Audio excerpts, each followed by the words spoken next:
Assalamu alaikum. My name is Sundas. I am clinical psychologist and ABA therapist at Global Special School.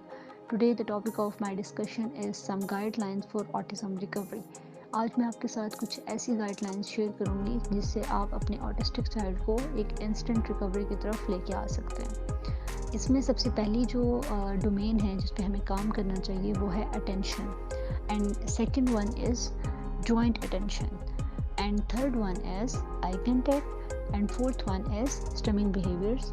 और अगर आपके बच्चे में hyper activity है तो फिर हमें उसको भी कंट्रोल करना चाहिए। उसके बाद फर्दर हमें फाइन मोटर्स, क्रॉस मोटर्स और सेंसरी इश्यूज़, इन पे ज़्यादा फोकस करना चाहिए। फर्स्ट वन, अगर मैं अटेंशन की बात करूँ तो हमें बच्चे की अटेंशन गेन करने के लिए डिफरेंट तरह के टास्क डिज़ाइन करने पड़ते हैं। लेट्स से जैसे हम एक साइकोलॉजिकल बात करते हैं कि बच्चों के लिए प्ले में ही, उनकी प्ले टाइम में ही लर्निंग होती है। हम बच्चों को प्रॉपर एक थ्योरेटिकल वे में नहीं कुछ भी लर्न करवा सकते, तो हम उनको इस तरह के टॉयज़ ला के देते हैं, इस तरह की एक्टिविटीज़ ला के देते हैं जिसको वो इंटरेस्ट लेके करते हैं। इससे उनका अटेंशन स्पैन बिल्ड होता है। और सेकंड वन पॉइंट जो मैंने आपको बताया था वो था जॉइंट अटेंशन। तो अगर जॉइंट अटेंशन की बात करूँ तो उसमें हमें ग्रुप एक्टिविटी डिज़ाइन करनी पड़ती है। सपोज़ 2 से 3 बच्चे हैं, हम उनको इकट्ठे बिठाएं और उन तीनों को हम सेम टास्क पे फोकस करवाएं, तो वो हमें एक जॉइंट अटेंशन पे वर्क करने को मिलेगा। और उन बच्चों की जॉइंट अटेंशन पे काम करना बहुत ज़्यादा ज़रूरी है। इस तरह उनको ग्रुप लर्निंग भी आती है, सोशल लर्निंग भी आती है, और उनका फोकस भी बहुत ज़्यादा अच्छा होता है। उसके बाद आई कंटेक्ट है। अगर आपका बच्चा आपको आई कंटेक्ट नहीं दे रहा तो आपको बहुत सी चीज़ें घर में डिज़ाइन करने की ज़रूरत है।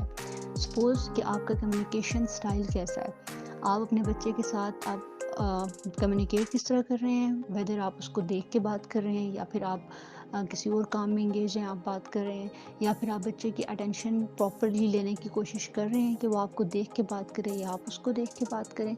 तो कम्युनिकेशन स्टाइल बहुत ज़्यादा मैटर करता है आई कंटेक्ट गेन करने के लिए। Then further I will say I will talk about stimming behaviors. अगर आपके बच्चे का स्टिमिंग बिहेवियर्स बहुत ज़्यादा हैं, सपोज वर्बल स्टिमिंग है, वोकल स्टिमिंग है, या फिर हैंड फ्लैपिंग है, फिजिटिंग है, इस तरह के अगर स्टिमिंग बिहेवियर्स आपके बच्चे के बहुत ज़्यादा हैं तो आपको चाहिए कि आप अपने बच्चे को लॉस्ट फेज से बाहर निकालें।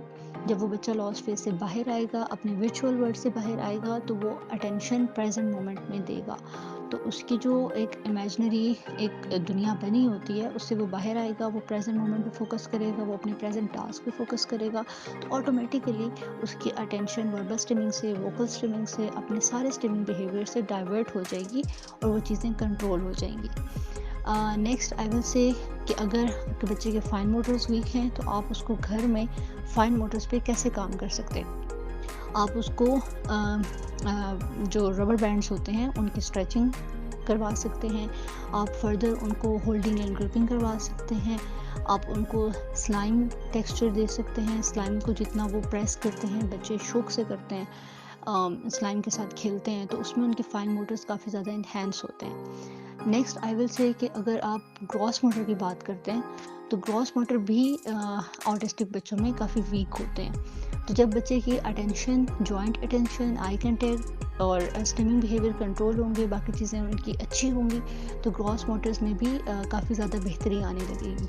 ग्रॉस मोटर्स के लिए आपको चाहिए कि आप बच्चे को उसके रूम में ही ऑब्स्टिकल कोर्स डिज़ाइन करके दे दें। कुछ कुशन्स रख दिए, इस तरह की कुछ चीज़ें रख दी और ऑब्स्टिकल कोर्स बना के दे दिया, तो एक से बच्चा जंप कर रहा है, फिर वो नेक्स्ट में मूव कर रहा है और वॉक कर रहा है, क्रॉल कर रहा है, हॉप स्कॉच कर रहा है।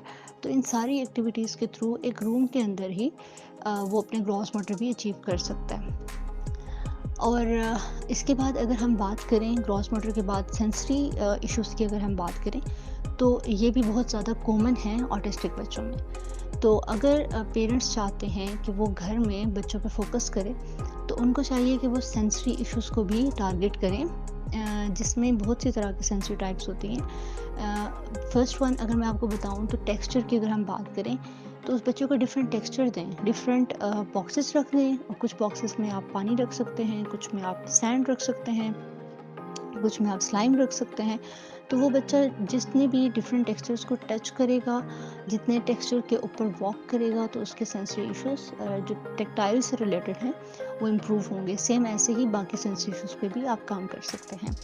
یہ گائیڈ لائنس دینے کا جو مین مقصد تھا وہ یہ تھا کہ ہمارے ہاں بچے جب تھیراپی کے لیے آتے ہیں، تھیراپی تو ان کی ہوتی ہے موسٹلی 3 آورس کی ہوتی ہیں، سارے تھیراپیوٹیکل سیشنز ان کے ہوتے ہیں، بٹ باقی کا جو ٹائم ہوتا ہے وہ گھر میں ان کو پیرنٹس اتنا زیادہ فوکس نہیں کر سکتے. شاید پیرنٹس سائیکو ایجوکیٹ نہیں ہوتے، یا پھر ان کا اسکیجول ایسا ہوتا ہے کہ وہ ٹائم نہیں دے پا رہے ہوتے.